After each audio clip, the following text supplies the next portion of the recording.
Здравствуйте, дорогие подписчики и зрители моего канала! Сегодня я хочу поделиться с вами нашим семейным рецептом. Это икра из синеньких или баклажанная икра. Этот рецепт достался мне от свекрови. Вкуснее икры я не ела. Мой муж просто обожает икру по этому рецепту. И когда сезон баклажан, постоянно просит как можно больше делать такой икры. Нам понадобится баклажаны 700 грамм, помидоры 500 грамм, лук 3 штуки, чеснок 2-3 зубчика, соль, перец, масло растительное 6 столовых ложек. Для приготовления одной порции понадобятся баклажаны, то есть синенькие, 700 грамм. Их я отвариваю в подсоленной воде примерно 20 минут. В процессе варки переворачиваю, чтобы равномерно проварились. Далее синенькие я буду помещать под гнет, поэтому делаю такую конструкцию. Беру листик, с одной стороны кладу 2 ложки, на эти 2 ложки досточку. Также понадобится вторая досточка, которой я буду накрывать синенькие, и какой-то груз, у меня это гантеля. Готовность проверяю зубочисткой и синенькие выкладываю на подготовленную наклонную поверхность разрезами вниз. Это важно, чтобы лишняя жидкость стекала. Дополнительно прокалываю вилкой по всей поверхности, а также место среза.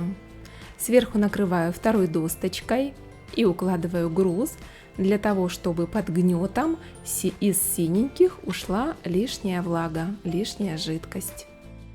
В таком виде оставляю их на 2-3 часа. За это время синенькие остынут и уйдет лишняя жидкость. А пока я подготовлю остальные продукты. Необходимо 3 луковицы. Луковицы я беру либо среднего размера, либо крупные, потому что большое количество лука только сделает икру еще вкуснее. Лук я режу мелкими кубиками, его я буду поджаривать на рафинированном растительном масле. Примерно 3 столовые ложки понадобится для обжарки лука, потому что лука очень много. И самый важный момент. Лук необходимо обжарить до красивого румяного цвета, чтобы он стал сладеньким. Далее подготавливаю помидоры. Необходимо 500 грамм. Помидоры необходимо натереть на терке, мякоть кроме шкурки. Для этого я помидоры помыла и разрезала на 2 части. Потом каждую половинку тру на терке таким образом, что мякоть измельчается, а шкурку я откладываю, выбрасываю ее. Можно также помидоры обдать кипятком, снять шкурку и потом натереть на терке. Но я делаю так, как я делаю, и это показываю вам. Снимаю гнет с синеньких, перекладываю их в тарелку. Далее я буду снимать с них шкурочку и измельчать. А вот посмотрите, какое большое количество жидкости выделяется с них. Это мы просто выливаем. Как правило, синенькие очень хорошо чистятся, хотя есть разные сорта баклажан. У одних баклажан шкурка, прямо очень легко и быстро, она толстая, отделяется. У меня баклажаны такого сорта, что шкурка не очень хорошо отделяется. Но все равно, в принципе, это несложно сделать ножом. По чуть-чуть, потихонечку я полностью снимаю всю пленочку, всю шкурку. Далее синенькие я режу кубиками и ножом измельчаю их в кашицу. Эту икру я делаю уже 25 лет, и каждый раз вкус ее получается разный. Все зависит от того, сколько синенькие побыли под гнетом, какие я взяла томаты. Лучше брать томаты сладких сортов и не водянистые, а более мясистые. Тогда икра будет просто необыкновенно вкусная. И очень важно, икра должна настояться в холодильнике как минимум 2 часа. Полученную кашицу из баклажан перекладываю к натертым помидорам.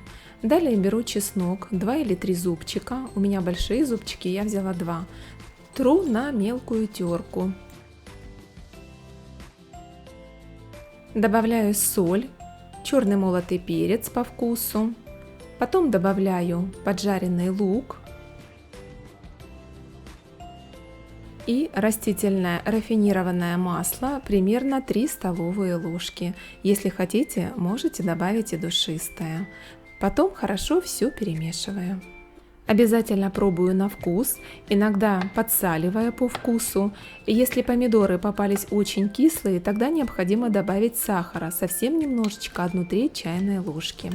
Потом икру перекладываю в салатницу и в таком виде, накрывая пищевой пленкой, отправляю в холодильник. Икра должна настояться в холодильнике примерно 2 часа, тогда ее вкус будет просто необыкновенный. Если вам понравился мой рецепт, ставьте лайк, подписывайтесь на мой канал, пишите ваши комментарии. Ваша активность помогает продвигать мои видео, за что вам огромная благодарность. Ну и как всегда, до новых встреч, до новых вкусных рецептов. Пока-пока!